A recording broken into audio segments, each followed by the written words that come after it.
নিশ্চয় আল্লাহর কাছে বান্দার চেহারার দাম নাই, ঠিক না?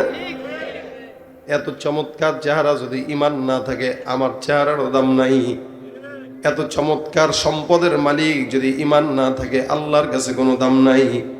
এত ক্ষমতাশীল নেতা যদি আল্লাহর কাছে দাম না থাকে, তাহলে কোনো দাম নাই। এত বড় বড় টাকাওয়ালা ব্যবসাওয়ালা যদি আল্লাহর কাছে দাম না থাকে, তাহলে দাম নাই। নবী করিম সাল্লাল্লাহু আলাইহি ওয়াসাল্লাম বলেন, নিশ্চয়ই আল্লাহর কাছে বান্দার চেহারা সুরতের কোনো দাম নাই, সৌন্দর্যের কোনো দাম নাই। আল্লাহ পাকের কাছে বান্দার আমল আর আখলাকের ছাড়া অন্য কোনো কিছুর দাম নাই। আল্লাহ পাক দেখবেন, ওয়ালাকিন ইয়ানজুরু ইলা কুলুবিকুম, অবশ্যই আল্লাহ পাক প্রত্যেকটা বান্দার কলব দেখবে আর বান্দার আমল দেখবে। বান্দা বড় বংশের কিন্তু নামাজ আদায় করে না, ওই বান্দার 4 আনার দাম আমার মাওলার দরবারে নাই। বান্দা ইমানদার হতে পারে না, ঠিক কিনা? তুমি রমজান এলে রাখো না রোজা, দিনকে করো আঘাত, পয়সা করির নেই তো অভাব, দাও না তো যাকাত। তুমি রমজান এলে রাখো না রোজা, দিনকে করো আঘাত, পয়সা করির নেই তো অভাব, দাও না তো যাকাত। তুমি ইমানদারির বড়াই করো, নেই তোমার ইমান। তুমি ইমানদারির বড়াই করো, নেই তোমার ইমান। কেমন মুসলমান তুমি, কেমন মুসলমান, কেমন মুসলমান তুমি, কেমন মুসলমান। নামাজের সাথে নাই পরিচয়, মানো না কোরআন। নামাজের সাথে নাই পরিচয়, মানো না কোরআন। তুমি কেমন মুসলমান, ঠিক কিনা? নবীর উম্মত দাবি করো, সুন্নাহ মানো না, নবীর অপমানে তোমার হৃদয় কাঁদে না। তুমি নবীর উম্মত দাবি করো, সুন্নাহ মানো না, নবীর অপমানে তোমার হৃদয় কাঁদে না।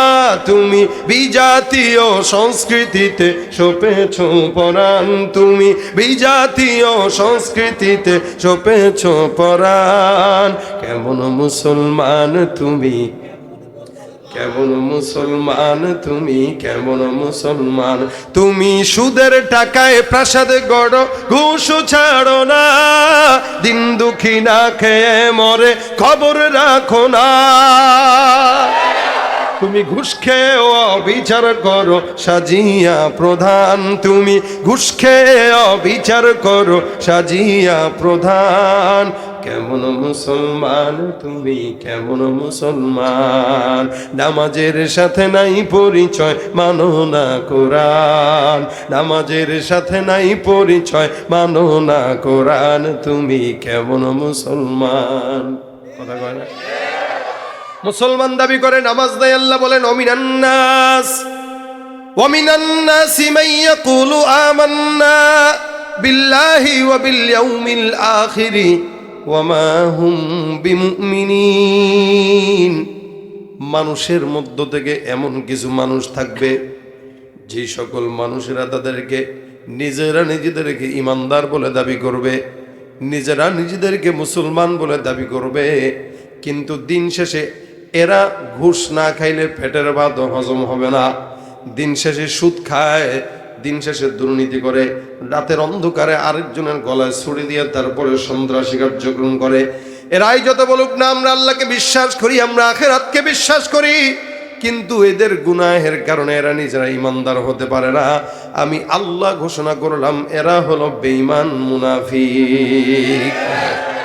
জমিনে আপনি হাঁটতেছেন, আপনার জমিনের মাটিতে কাটা, অনেক কাটা, যেখানে পা রাখার মতো জায়গা নাই। ওই সময় আপনি কি করবেন? আপনার বুড়ো আঙ্গুল দিয়ে ওই ফাঁকা ফাঁকা জায়গাগুলোতে ভর দিয়ে হাঁটবেন। তাকওয়া বলা হয় এই কাঁটাযুক্ত পথ থেকে নিজেকে কাঁটার থেকে বাঁচিয়ে চলার নাম তাকওয়া। অর্থাৎ জমিনে গুনার অসংখ্য আসবাব আছে, এই আসবাবে মাসিয়ার মাঝখান থেকে নিজেকে সমস্ত প্রকার গুনার থেকে হেফাজত করে জান্নাতের রাস্তায় চলার নাম হলো তাকওয়া। কথা কি বুঝতে পারতেছেন? ইনশাআল্লাহ ঘুমাইতেছেন না তো? আবার আমার গলার আওয়াজ প্রচুর পরিমাণে ভাঙা, এই জন্য আমি আমার গলায় প্রেশার দিচ্ছি না, সাবধানে কথা বলতেছি, যেহেতু রমজান পর্যন্ত চলতে হবে। বাকি আপনাদের তো আগামীকাল মাহফিল নাই, বয়ান আসেনি, করবেন নি কেউ? বক্তা আছেন সামনে, হাত তুলেন। তাহলে আপনাদের গলার এত ভয় কিসের? আমি যেটা জিজ্ঞাসা করব সেটা জবাব দিবেন এবং আমার সঙ্গে মুজাকারা করবেন। এগুলার নাম হচ্ছে মুজাকারা। এই জন্য দেখবেন তবলিগে গেলে বলবে যে ভাই আমলি মুজাকারা করেন, ইমানি মুজাকারা করেন। কেন ইমানি মুজাকারা? মুজাকারার দ্বারা উভয়ের ফায়দা হয়। শুধু আমি বললাম, আপনারা চুপ থাকলেন, এটা আমার ফায়দা হইল যে আমি বলতে পারছি কিছু, আপনাদের কোনো ফায়দা হবে না, কারণ আপনারা মুজাকারা করেন নাই, মনেও থাকবে না। মুজাকারা না করলে মনে থাকে না, মুজাকারা করলে মনে থাকে। আপনারাও বলবেন, আমিও বলবো, যেটা জিজ্ঞাসা করব সেটা বলবেন। এটা বলতে গেলে জবানটা খুলতে হবে, বন্ধ করলে হবে না। জবান কি খোলার ইচ্ছা আছে? নাকি এ নিয়ত করছেন আজকে তালা আটকাইছি তো আটকাইছি বাস, নাকি? জবান খুলেন, সুবহানাল্লাহ, আলহামদুলিল্লাহ, আল্লাহু আকবার, আরো জোরে আল্লাহু আকবার, আরো জবান খুলে আল্লাহু আকবার। এই আওয়াজটা দিলেন, সওয়াব হইল না গুনাহ হইল? আল্লাহ পাক রব্বুল আলামিন বান্দার জবানটা খুলতে দেরি, সওয়াব দিতে দেরি করেন না, খালি জবানটা একটু খুলতে হয়। এই যে সুবহানাল্লাহ বললেন, তো আল্লাহ পাক জান্নাতে ফলের গাছ লাগাই দিয়েছেন। এখন যারা যারা বলছেন তাদের একটা একটা লাগছে, এখন এদের আরেকটা লাগছে। সুবহানাল্লাহ, যত বলবেন তত লাগবে, যত বলবেন তত লাগবে। জবান খুললে লাগবে, না খুললে। রাসূল করিম সাল্লাল্লাহু আলাইহি ওয়াসাল্লাম বলেন, রাসূল করিম সাল্লাল্লাহু আলাইহি ওয়াসাল্লাম বলেন, কেউ যদি সুবহানাল্লাহ বলে, আল্লাহ পাক রব্বুল আলামিন সুবহানাল্লাহ বলার মাধ্যমে ওই বান্দার জান্নাতে একটা ফলের গাছ লাগায় দিবেন। এই গাছটা কত বড়? দ্রুতগামী একটা ঘোড়া, বর্তমানের যে গাড়ি আছে, এই দ্রুতগামী ঘোড়া যদি মিনিমাম 100 বা 500 বছর লাগাতার দৌড়ায়, জান্নাতে যে গাছটা আল্লাহ পাক লাগাবে ওইটার গোড়া শেষ করতে পারবে না দৌড়ায়। আরেকটা লেগে গেল, সুবহানাল্লাহ। এই জন্য বুখারী শরীফের সর্বশেষ হাদিস মুহাম্মদ ইবনে ইসমাইল আল বুখারী রহমতুল্লাহ আলাইহি বর্ণনা করেছেন, আল্লাহ পাকের কাছে পছন্দের দুইটা শব্দ, পছন্দের দুইটা বাক্য, দুইটা শব্দ। রাসূল সাল্লাল্লাহু আলাইহি সাল্লাম বলেন, কালিমাতানি হাবিবাতান, আল্লাহ পাকের কাছে পছন্দনীয় শব্দ দুইটা। ইলার রহমান, রহমানটাকে, এই রহমানের কাছে পছন্দনীয় শব্দ কয়টা? দুইটা। মনে রাখেন, এক নম্বর এই শব্দ দুইটার গুণ আবার দুইটা, শব্দ দুইটার গুণ আবার দুইটা। এক নম্বর গুণ হইল সাকিলাতানি ফিল মিজান, এই শব্দ দুইটার প্রথম গুণ হইল ওজনের পাল্লায় ভারী। দুই নম্বর গুণ হইল শব্দ দুইটার দুই নম্বর গুণ হইল খফিফাতানি আলাল লিসান, জবানে বেশি হালকা। ওজনের পাল্লায়, জবানে, এই শব্দ দুইটা সুবহানাল্লাহি ওয়া বিহামদিহি সুবহানাল্লাহিল আযীম। এই জন্য জবানটা খুললেই তো সওয়াব হয়, কি বলেন? বন্ধ রাখলে তো আর সওয়াব হয় না। মাহফিলে আসছেন, রাসূল বলেন হাফফাতহুমুল মালাইকা, যতক্ষণ এই জায়গায় বসবেন চতুর্দিকটাকে আল্লাহর ফেরেশতারা ঘেরাও করে রাখবে। আর আসমান থেকে নাযালাত আলাইহিমুস সাকিনা, যতক্ষণ বসা থাকবেন আসমান থেকে আল্লাহ পাক রব্বুল আলামিন রহমত দান করতে থাকবেন। তাহলে আমরা এখন যেই জায়গাটা আছি, বলেন এই জায়গাটা দামি না কম দামি? দামি জায়গায় বসছি যেহেতু। সাহাবা একরামরা কেমনে বসতেন? বলে আমরা রাসূলের বয়ান শোনার জন্য যখন বসতাম, এমন ভাবে বসতাম যেন আমাদের মাথায় পাখি বসা। কি বসা? পাখি তো ডালে বসে, পাখি তো দেয়ালে বসে। কেন দেয়ালে বসে? দেয়াল স্থির, ডাল স্থির, গাছ স্থির। গাছ নড়ে তো পাখিও উড়ে। আল্লাহ পাক রব্বুল আলামিনের পয়গম্বরের সাহাবারা বলতেছে, আমরা রাসূলের বয়ান যখন শুনতাম স্থির গাছের মতো বসে থাকতাম, যেন আমাদের মাথায় পাখি বসে আছে। সুবহানাল্লাহ। নড়াচড়া করতেন না, এটা হলো মজলিসের আদব। এখন মজলিসের ভিতরে বসে এই বারবার উঠে, একবার এদিকে যায়, একবার ওদিকে যায়, একবার ওদিক তাকায়, একবার বাদাম খায়, একবার পানি খায়, যার কারণে আলোচক যিনি যা বলেন ওইটা ভালো মতো শোনারও তৌফিক হয় না, মানারও তৌফিক হয় না। এই জন্য আমরা শুরুতে নিয়ত করি, যা শুনবো যা বলবো আল্লাহ মানার নিয়তে বলার তৌফিক দান করুক। একটু পিছন থেকে আগে আগে আসবেন, পিছন থেকে একটু আগে আসেন, অনেক বাইরে আসতেছে। যারা দাঁড়ায় আছেন বাইরে, আপনাদের কষ্ট না হলে ভিতরে ঢুকেন, চলে আসেন। বাইরে আছেন, আল্লাহর রহমতের ভিতরে নাই, ভিতরে ঢুকবেন তো রহমতের ভিতরে ঢুকে যাবেন। মুরগির ডিম মুরগির নিচে দিলে তারপরে ডিমে বাচ্চা হয়, ওইটা বাইরে রেখে দিলে বাচ্চা হয় কি না। তা ডিমের ভিতরে তো, মুরগির ভিতরে তো আসতে হবে। এই প্যান্ডেলের ভিতরে চলে আসেন, আল্লাহর বরকতের ভিতরে ঢুকে যাবেন ইনশাল্লাহ। বাইরে দাঁড়ানো যুবকরা ভিতরে ঢুকে যান। সবাই একটু আগে আগে, পিছন থেকে একটু আগে আগে বসেন, পিছন থেকে একটু আগে আগে বসেন, একটু আগে আগে বসেন। আর কাকা আপনি একটু স্টেজে উঠেন, আসেন, আপনি আসেন। আমার বাবার বন্ধু এখন একসাথে চাকরি করছেন সচিবালয়, আসেন। আমি কাকা লাগে তো, এখন আমি মানে পারতেছি না, উনি আমার নিচে বসা, আমার বিবেকে লাগতেছে, আমার কলিজায় লাগতেছে। আসেন, এখানে বসেন, এখানে বসেন। না না সমস্যা নেই, এখানে আসেন, আসেন। তা আমার এখানে এসে বলতেছে, আপনার আব্বার সাথে তো আমি চাকরি করছি একসাথে। তা আমার চেহারা অনেকক্ষণ পরে মনে হয়েছে, কারণ অনেক ছোটবেলার কথা বলছে, এতক্ষণ পরে আমার মাথায় আসতে, হ্যাঁ ওনারা আমি অনেক দেখছি, স্টাফ বাসে যাইতাম অফিসে আব্বার সাথে, তো দেখতাম ওনাকে। আর উনি আমার সামনে বসা, পিছনে আমার মনে হইতেছে আমি আমার বাপরে নিচে বসায় রাখছি।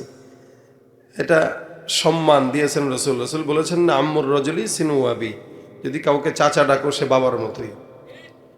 তা আপনারা যদিও মুরব্বী অনেকে আছেন, সবাই আমাদের কাকা, সবাই আমাদের বাবা, সবাইকে তো আর আমি এটা করতে পারতেছি না। যার কারণে এটাও একটা মজলিসের আদব।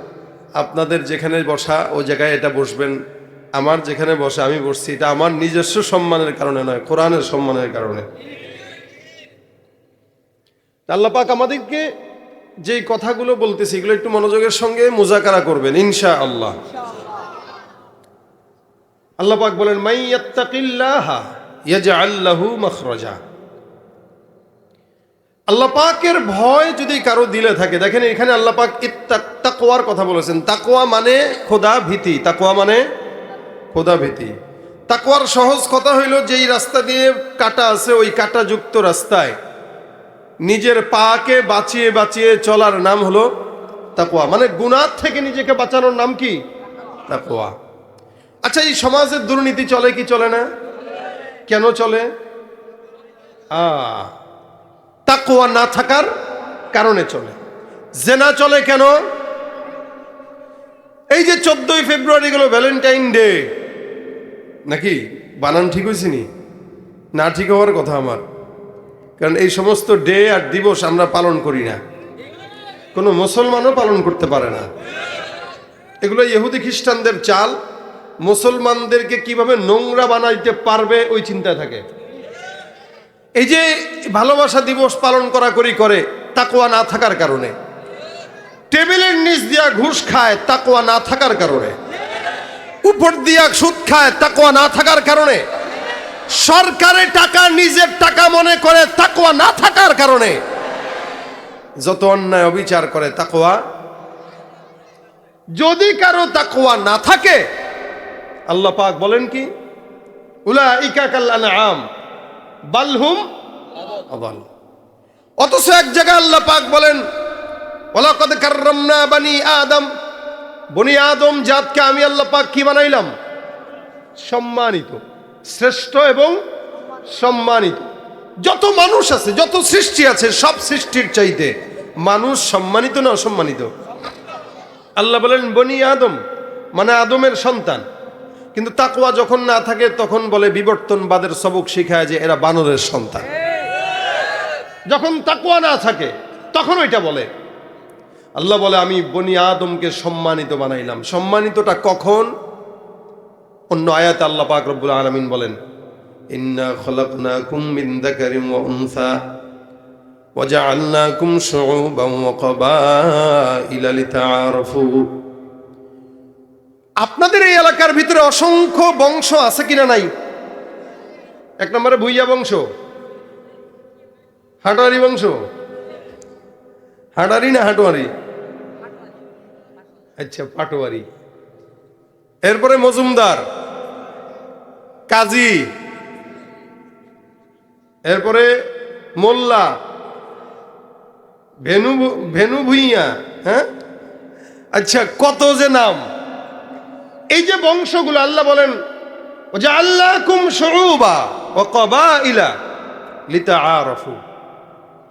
এই যত বংশ দেখেন, সৈয়দ, সৈয়দ, কাজী, গাজী, এই সব বংশগুলো কেন দিল? তুই আরে চিনচ্ছি, আমি ভুইয়া বাড়ির লোক, হ্যাডাম দেখাস কার লগে নাকি? কথা বোঝে না, হয়নি। আমি তো আপনার কোনো করতে পারবো না। বংশের একটা ভাবসাব আছে না? তাহলে এই বংশের ভাব, আল্লাহ কয় বংশটা আমি ভাব দেখানোর জন্য দেই নাই, পরিচিত হওয়ার জন্য দিছি। দেখা হইলো মনে করেন সৌদি আরব, ভাই আপনার বাড়ি কোনাই? কার বাড়ি? নোয়াখালী। আচ্ছা, কোনান্দি? সোনাইমুড়ি। সোনাইমুড়ি কোনান্দি? ওই যে মিয়াপুর। আচ্ছা, মিয়াপুরের কোন সাইড দি? দক্ষিণমুই না উত্তরমুই? মসজিদের কোনান্দি? উত্তরমুই। আচ্ছা, আর বাড়ি তুমান। এই যে কইল এতে আর বাড়ি ওখানে, আন্দের বাড়ি ওখানে। আচ্ছা, এই সব কিছু আন্দের কোন বংশের? অমুক বংশের। এই যে বলে বংশটার পরিচয় দেয়, আমি ওই বংশের, তুমি সেই বংশের। এই বংশের পরিচয়টা মানুষ দেয় শুধুমাত্র পরিচিত, যে সেই এই, আমি ওই, সে ওই দেশের, আমি এই দেশের। এই বংশটা আল্লাহ পাক শুধুমাত্র বান্দাকে পরিচিত লাভ করার জন্যই দিয়েছেন। কিন্তু এটা বান্দার সব কিছু না। বান্দা আওয়ামী লীগ করে, বিএনপি করে, এটা তার আলাদা একটা পরিচয়। সে দল করে কি? ক্ষমতাশীল দল, আওয়ামী লীগ। হ্যাঁ, তুমি কি? ভাই দৌড়ানির উপরের দল বিএনপি। হ্যাঁ, কইলাম আর কি, রাগ করেন না আবার বিএনপির বাইরে। মানে এটা কি পরিচয়? কি বলেন? পরিচয়। কিন্তু আল্লাহ পাকের কাছে কি এই ভুইয়া আর আওয়ামী লীগ দিয়ে পরিচয় দিয়ে পারবেন? পাবেন? এই জন্য আল্লাহ পরের লাইনে কি বলতেছেন? আল্লাহ পাক বলেন, এই তুই ভুইয়া হস আর পাটোয়ারি হস, এটা দেখার মতো মানে দেখার মতো সময় আমার নাই। আমার কাছে তোর দাম হবে একটা জিনিসের কারণে, কি? ইন্না আকরামাকুম ইনদাল্লাহি আতকাকুম। মানুষের ভিতরে, তোমাদের ভিতরে সম্মানিত আল্লাহর কাছে ওই ব্যক্তি যার দিলের ভিতরে যত তাকওয়া থাকবে। সুবহানাল্লাহ। যার দিলে যত তাকওয়া, আল্লাহর কাছে তার দাম তত। তাকওয়া যার নাই, ভুইয়া বাড়ির হও, কাজী বাড়ির হও, পাটোয়ারি বংশের হও, চার আনার কোনো দাম নাই। ঠিক কি না? জোরে কন। এটা বাস্তব না অবাস্তব? এখন বর্তমানের বংশের পরিচয় নিয়ে নামাজও লাগে না তার। নামাজ দরকার নাই তো, সে অমুক বংশের না, সে ওই দল করে না, তার কি আমার নামাজ লাগে নাকি? হ্যাঁ, নামাজ পড়ে সে মসজিদে একদিন সপ্তাহে শুক্রবার যায়, তো যায়। হাজারো মুসল্লি করে পায়ে দিয়া পাড়ায় পাড়ায় ডাঙ্গায় ডাঙ্গায় সামনে সকালে যায় বস, যায় নামাজ বিছায় রাখে। মনে হয় তার বাবার জায়গা দিয়ে গেছে, এটা তার কিনার জায়গা, আগে থেকেই যায় নামাজ বিছায়। আবার কিছু আছে মসজিদে গেলেই চেয়ারম্যান হয়ে যায়। বুঝেন না এই কথা? সারাদিন ডাং ডাং ডাং ডাং ডাং ডাং করে ঘুরে বেড়ায়।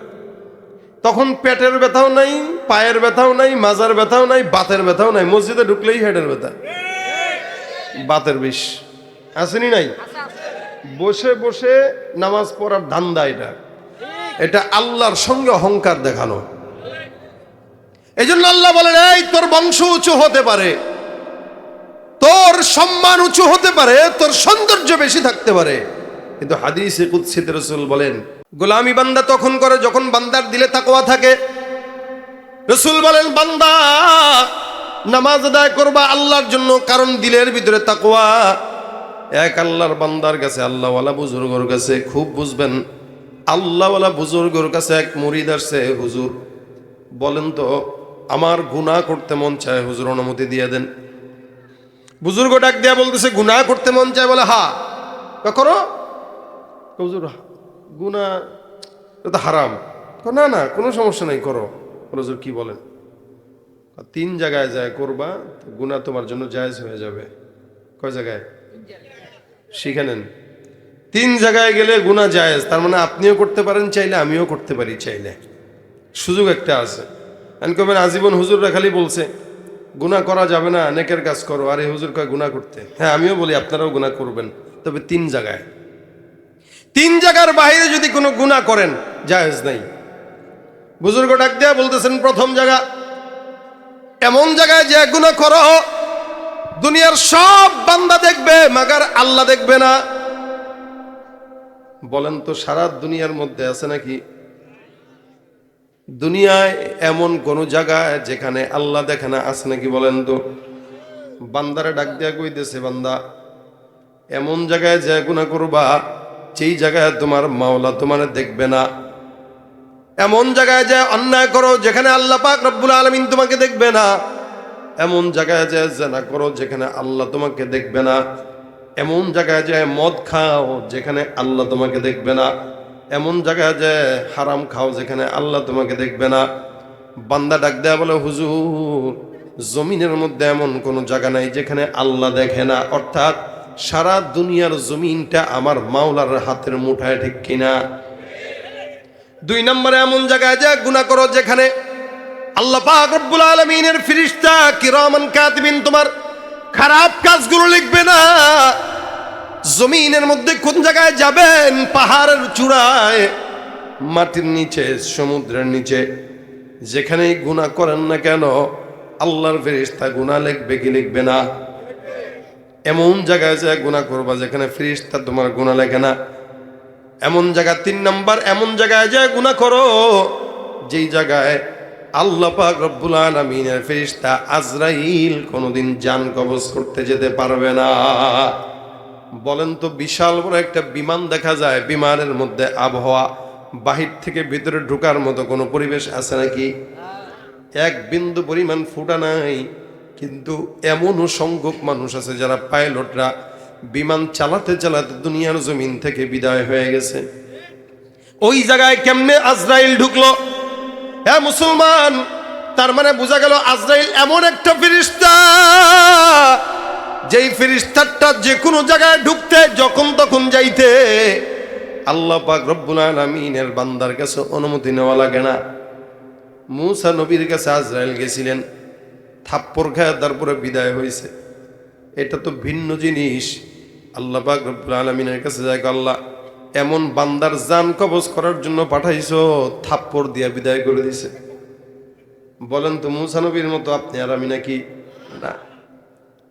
ইব্রাহিম খলিলুল্লাহর কাছেও অনুমতি চাইছেন, আল্লাহর নবী সাল্লাল্লাহু আলাইহি ওয়াসাল্লামের কাছে অনুমতি চাইছেন, কিন্তু জমিনে অন্য কোনো মানুষের কাছে অনুমতি চাওয়া লাগে না। বিনা নোটিশেই আজরাইল সামনে চলে আসে। আজকেও আসার সময় কুমিল্লার আগে হুট করে তাকায় দেখলাম আমাদের চোখের সামনে একটা বাস অথবা ট্রাক একটা মহিলা রাস্তা পার হতেছিল, একটা ধাক্কা দিয়া জমিনের মধ্যে ফেলাই দিছে, সাথে সাথে মাথা আর পেট সব আলাদা হয়ে গেছে। আসতেছিলাম আর মনে মনে চিন্তা করতেছিলাম, এই মা মনে হয় কোন সন্তানের জন্য খাবার নিয়ে যাইতেছে। সন্তান অপেক্ষমান, কোন মানুষের মা কোন মানুষের বিবি যেন জানে না। এই যে আপনি আমি এই জায়গায় বসা, আল্লাহ জানি না আগামীকাল ফজরের নামাজ জামাতে পড়তে পারবো কিনা। এই জন্য আল্লাহ বলেন, বান্দা প্রত্যেকটা মানুষ প্রত্যেকটা প্রাণী যেটার আল্লাহ পাক হায়াত দিয়েছে ওইটার মওত দিয়েছে। এই জমিনে আপনার বাবা ছিল, আপনার মা ছিল, আপনি জমিনে আছেন, এই জমিনে আপনি একদিন থাকবে না, আপনার সন্তানরা আপনাকে মরহুম বাবা বলবে। কোন দিন যেন মসজিদের মাইকের থেকে আলাদা সমুখের মধ্যে ইন্তেকাল, কোন দিন যেন আপনার আমার মরণের খবর এলাকায় এলাকায় পৌঁছা যায়। আল্লাহ পাক রব্বুল আলামিন বলে, বান্দা কবরে আসার আগে খবরদার বুঝে নাও, ইয়া আইয়ুহাল্লাযীনা আমানুত্তাকুল্লাহ হাক্কা তুকাতিহি ওয়া লা তামুতুন্না ইল্লা ওয়া আনতুম মুসলিমুন। আল্লাহ বলে, বান্দা এই জায়গায় আল্লাহ পাক তাকওয়ার কথা বলেছেন। বান্দা আল্লাহর ভয় দিলের ভিতরে ঢুকাও। কেন? আল্লাহর ভয়টা দিলের ভিতরে ঢুকাইলে মুসলমান হয়েই তো আসবা। আর যদি মালিকের ভয় দিলে না থাকে, খবরদার মনে রাখবা মুসলমান না হয়ে খবর আইসো না। তার মানে মুসলমান হয়ে কবরে আসতে গেলে তাকওয়ার দরকার আছে না নাই? হায়াত মানুষের শেষ হয়ে যায়।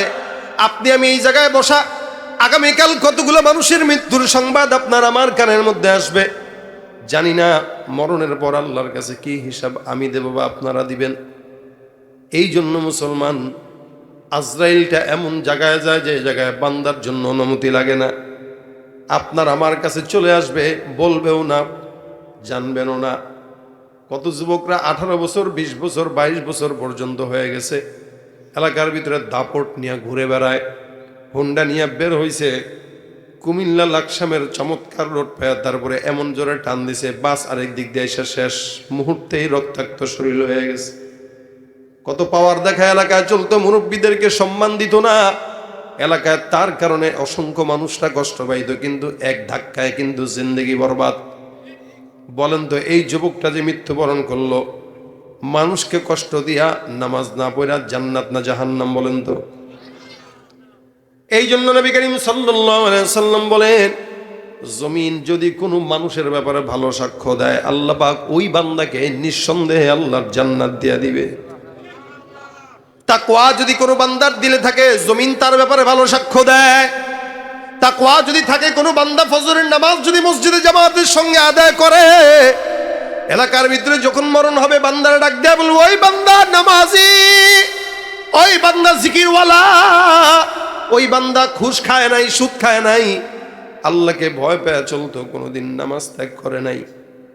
এরকম ভাবে জমিন যদি আপনার ব্যাপারে তাকওয়ার সার্টিফিকেট দেয়া দেয়, রাসূল বলেন ওই বান্দার জন্য জান্নাতটা ওয়াজিব হয়ে যায়। এই যুবকরা, গুনাহ তো প্রতিনিয়ত আপনি আমি করেন। যেমন নাকি দেখতে পেলাম আজকে নিজের চোখে একটা মৃত্যু, কোন দিন হয়তো অন্য মানুষের সামনে আমার লাশটাও উপস্থিত হয়ে যাবে, কোন দিন আপনার লাশটাও সামনে উপস্থিত। আপনার মায়ের আগে আপনি সন্তান চলে যাবেন, বাবার আগে সন্তান চলে যাবে, নানার আগে নাতি চলে যায়। জমিনের নিয়মটা এমন, মানুষ আসবে সিরিয়াল থাকে, মাগার যাবে কোনো সিরিয়াল নাই। যদি রাত্রে ঘুমের ভিতরে মরণ হয়, এশারের নামাজও যদি না পড়ে থাকে, বলেন তো মালিকের কাছে কি বলবেন? আল্লাহ, আমি শেষ নামাজটাও তো পড়তে পারি নাই। এই জন্য ভাইরা আমার, তাকওয়াটা অন্তরের ভিতরে রাখেন, ভয়টা ঢুকান। একটা ওয়াক্ত নামাজও কোনো বান্দা ছাড়বে না যদি আল্লাহর ভয় দিলে থাকে, ঠিক কিনা? এই জন্য তাকওয়া বড় একটা জিনিস, তাকওয়া বড় একটা সম্পদ। আল্লাহ পাক বলেন, মাইয়াত্তাকিল্লাহা ইয়াজআল লাহু মাখরাজা। কোন বান্দা যখন তাকওয়া দিলের ভিতরে ঢুকাবে, আমি আল্লাহ বান্দার সমস্ত বিপদের রাস্তাগুলো বান্দার জন্য বন্ধ করে রহমতের দুয়ারগুলো খুলে দিব। এই জন্য ভাইরা আমার, তাকওয়ার সবক নেন। এটা অনেক বড় একটা জিনিস। গুনাহ করতেছি, আল্লাহ দেখেন, কাউকে গালি দিতেছি, আল্লাহ দেখেন। এই জন্য হাবিল কাবিলের মতো হবেন, একজন আর একজনকে মারে। কাবিল ডাক দেয়া বলে, হাবিল কাবিল, হাবিলে কাবির মালতেছে, এবার হাবিল ডাক দেয়া বলতেছে, লা ইম বাসাত্তা ইলাইয়া ইয়াদাকা লিতাকতুলানি মা আনা বিবাসিতি ইয়াদিয়া ইলাইকা লিআকতুলাকা ইন্নী আখাফুল্লাহ রব্বাল আলামিন।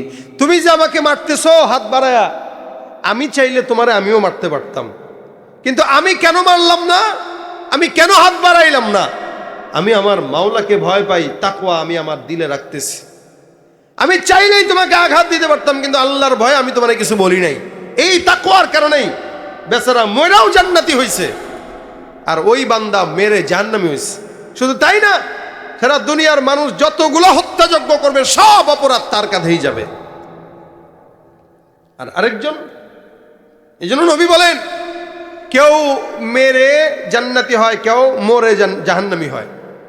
কেউ মেরে জান্নাতি হয়, কে মেরে জান্নাতি হয়? যে আল্লাহর জন্য মারে, সে মেরে জান্নাতি হয়।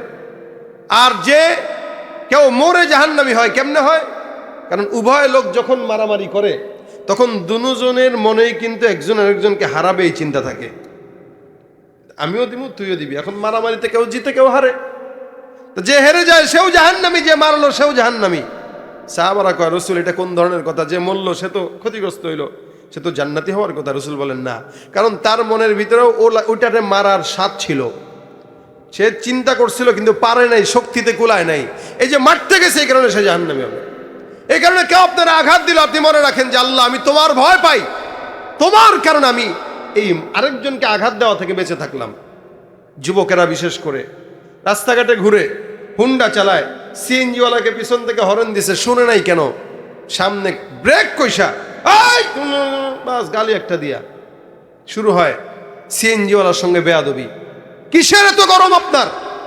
বয়সের গরম, যৌবনের গরম? যেই মুরব্বীদেরকে দেখতেছেন লাঠি ভর করে হাঁটে, সেও আপনার মতো যুবক একদিন ছিল। আপনার চোখের সামনে এখন সে লাঠিতে ভর করে হাঁটে, আপনিও লাঠিতে ভর করে হাঁটবেন একদিন।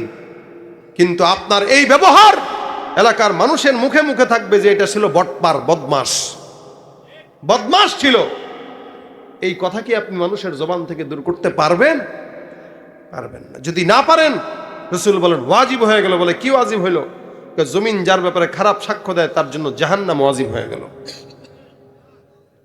এই জন্য তাকওয়ার বিকল্প কোনো কিছু নাই। দিলের ভিতরে তাকওয়া ঢুকান, আল্লাহর ভয় ঢুকান। আল্লাহর ভয় ঢুকাবেন তো কাউকে কষ্ট দিবেন না। আল্লাহর ভয় ঢুকাবেন, নামাজ ছাড়বেন না। আল্লাহর ভয় ঢুকাবেন, বিবির সঙ্গে খারাপ ব্যবহার করবেন না। আল্লাহর ভয় ঢুকাবেন, বিবিরাও স্বামীর সঙ্গে খারাপ ব্যবহার করবে না। আল্লাহর ভয় ঢুকাবে, সন্তান কোনো মা বাবার সঙ্গে বেয়াদবি করবে না। আল্লাহর ভয় ঢুকাবে, মা বাপ কোনোদিন সন্তানকে বিপথে চালাইতে পারবে না। এটা হলো আল্লাহর ভয়, তাকওয়া। এটা বহুত বড় জিনিস। তাকওয়ার মেডিসিন ভিতরে থাকবে। রাসূল বলেন ইদা সলুহাত সলুহাল জাসাদু কুল্লু, ইদা ফাসাদাত ফাসাদাল জাসাদু কুল্লু। তাকওয়ার মেডিসিন থাকবে তো তার সমস্ত দেহ ঠিক হয়ে যাবে, আর মেডিসিন থাকবে না তো সারা দেহ নষ্ট হয়ে যাবে। দিল ঠিক তো সব ঠিক, একটা কথা আছে না? দিল ঠিক তো সব ঠিক। এই কারণে অন্তরের ভিতরে আল্লাহ পাকের ভয় ঢুকাইতে রাজি আছি ইনশাআল্লাহ। দিল থেকে বলেন আল্লাহ তোমার ভয় আমাদের দিলের ভিতরে ঢুকায় দাও, বলেন আমিন। তাকওয়া বহুত বড় মেডিসিন, এটা দিলের ভিতরে ঢুকান, দেখবেন মজা আলাদা। নামাজে মজা, রোজায় মজা, জাকাতে মজা, দান সৎকায় মজা, সব কিছুতে মজা পাবেন যদি ভিতরে তাকওয়ার সবক থাকে। আর তাকওয়া নাই, রমজানে তারাবিতে দাঁড়াবেন, পিছন থেকে যক্ষা রোগীর আবির্ভাব হয়ে যাবে। যার রেল যত বেশি জোরে চলে, তারাবিতে তার পিছনে তত বেশি মুসল্লি। কারণ তাকওয়া নাই, যার কারণে নামাজে মজা পায় না। যদি নামাজে মজা পাইতো তাহলে মনে হইতো যে কেরাত আরো বেশি পড়ুক, ভালো লাগবে। এই তাকওয়া না থাকার কারণেই হাফেজ সাহেব একটু তেলাওয়াত আসতে পড়লে দুধ, এই হাফেজ সাহেব ভালো না, পড়তে পারে না। হাফেজ সাহেবের দোষ দেয়, কিন্তু তার যে নিজের তাকওয়ার খবর নাই এটার দোষ নাই, সে হাফেজ সাহেবের দোষ দেয়। এই জন্য তাকওয়ার সবক ঢুকান ভিতরে। নামাজ পড়বেন, ঘন্টার পর ঘন্টা চলে যাবে, মনে হবে নামাজে মাত্র দাঁড়াইলাম। জিকির করবেন, মনে হলো জিকিরে মাত্র হাত দিলাম। সব কিছুতে আল্লাহ পাকের মজা পাবেন, সব ইবাদতে দিলে শান্তি পাবেন। আল্লাহ তুমি আমাদের দিলে তাকওয়া ঢুকায় দাও, বলেন আমিন। এটার জন্য ইমানটা, এই জন্য রাসূল বলেন নিয়তটা ঠিক করো, কারণ নিয়তের উপরে নির্ভর করেই তো আল্লাহ পাক সব কিছু ঠিক করেন। আপনার নিয়ত যদি থাকে আপনি মানুষকে দেখানোর জন্য করবেন, তো এটা পাবেন। দুনিয়াতে অসংখ্য মানুষ আছে সেবামূলক কাজ করতেছে, কিন্তু তার উদ্দেশ্য মানুষকে দেখাবে। সে দুনিয়াতে নাম পেয়ে যাবে কিন্তু জান্নাত পাবে না। তাকওয়ার জন্য নামাজ পড়বেন না, তাকওয়া যদি না থাকে নামাজের জন্য জাহান্নামে যাবেন। কিন্তু দুনিয়াতে মানুষ আপনার নামাজে ঠিকই বলবে, কিন্তু তাকওয়া না থাকার কারণে জাহান্নামী হবে। এই কারণে তাকওয়া এটা বড় একটা জিনিস। খোদা ভীতি, কি ভীতি? খোদা ভীতি। অর্থাৎ কাঁটাযুক্ত পথে নিজেকে বাঁচায় বাঁচায় যেভাবে চলবো, ঠিক গুনাহ থেকে নিজের ইমানকে এভাবেই বাঁচায় রাখবো। ফিতনা ফাসাদের জামানা ভাই, মুশকিল। আমরা আলেম হওয়ার পরেও ইমান বাঁচাইতে পারি না, আপনারা কিভাবে পারবেন? এই জন্য জমিনের এমন ফিতনা, রাসূল যেই জামানার কথা বলে গেছেন সেই জামানা চলে আসছে। সকালবেলা ইমানদার থাকবে, বিকালবেলা কাফের থাকবে। নামাজটা পড়ে, ইশরাকের নামাজ পড়ে বেরোইছেন, দেখবেন সামনে দিয়ে হেঁটে যাইতেছে আলকাতরা মাইখা। ইমান শেষ। ফিতনার জামানা, ফাসাদের জামানা, আযাব আর গজবের জামানা। এই জামানায় যদি খালি 5 ওয়াক্ত নামাজ ঠিক রেখে একটু খালি তাকওয়া নিয়ে চলতে পারেন ভাই, আল্লাহর কসম জান্নাতি হয়ে যাবেন। আল্লাহর কসম বললাম। কেন বললাম জানেন? বুজুর্গ হওয়ার জন্য বেশি বেশি তাহাজ্জুদের দরকার নাই। আবারও বলতেছি, বুজুর্গ হওয়ার জন্য তাহাজ্জুদের দরকার নাই, বুজুর্গ হওয়ার জন্য বেশি দান দরকার নাই, বুজুর্গ হওয়ার জন্য আলাদা জিকিরের দরকার নাই। বুজুর্গ হওয়ার জন্য সবচেয়ে বড় শর্ত গুনাহ থেকে বেঁচে থাকা। বুঝেন নাই? কি থেকে বেঁচে থাকা? কারণ অনেক মানুষ আছে যারা নামাজও পড়ে গুনাহও করে, কিন্তু অনেক বান্দারা আছে খুব বেশি তাহাজ্জুদ পড়ে না কিন্তু গুনাহও করে না। যে ব্যক্তি 24 ঘন্টা তাহাজ্জুদ পড়ে জিকির করে কিন্তু গুনাহ করে, ওই ব্যক্তির চাইতে যে ব্যক্তি 5 ওয়াক্ত নামাজ পড়ে গুনাহ করে না, ওই ব্যক্তি উত্তম। কেন? সে গুনাহ থেকে বেঁচে থাকে। কিন্তু রাসূল বলেন ইয়াকুমুল মাসিয়া ইয়াকুম মুহাক্কারাতিদ দুনুব, গুনাহ থেকে বাঁচো, চাই সেটা মাছির মতো ছোট হোক, গুনাহ থেকে বাঁচো।